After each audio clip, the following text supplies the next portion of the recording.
Hello, welcome to another episode of the Do WIT podcast. Greetings from Nashville. The podcast is on the road again today and will be for the next few weeks. I'm trying something new this week.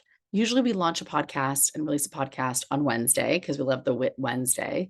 But this week I'm trying out a concept of Thursday thoughts.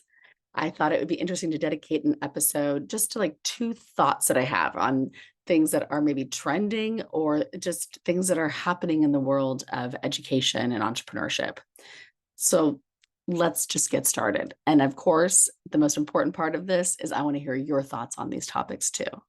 Topic number one, why are schools not cell phone free zones?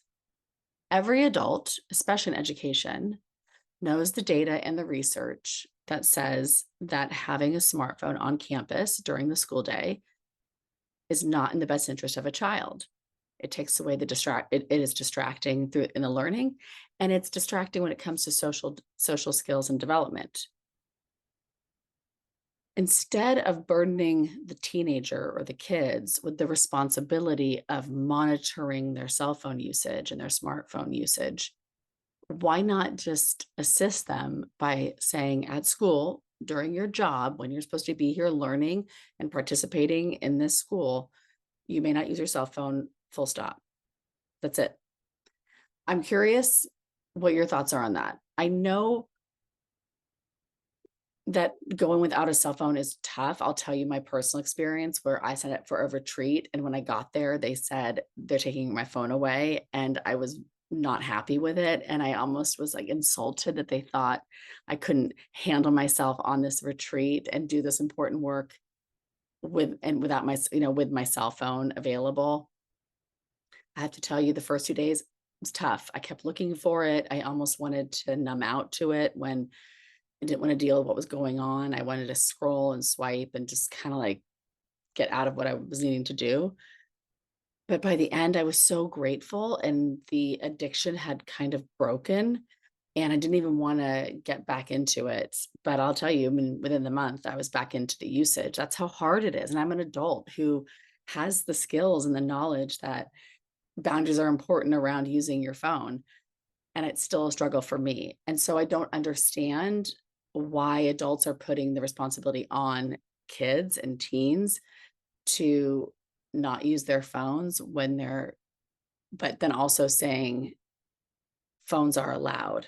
I think, although there'd be like resistance kind of in the beginning, that school campuses should be a no phone zone. What are your thoughts? Second thing that I have that I've been thinking about and want to share with you, why are schools pouring so much money into mental health programs for their schools when the number one thing that would improve a student's mental health is to decrease the homework load? Most students experience 3 to 4 hours of homework a night after going through a full school day, extracurriculars after school, responsibilities at home, maybe even a job, and then they have to go do this work.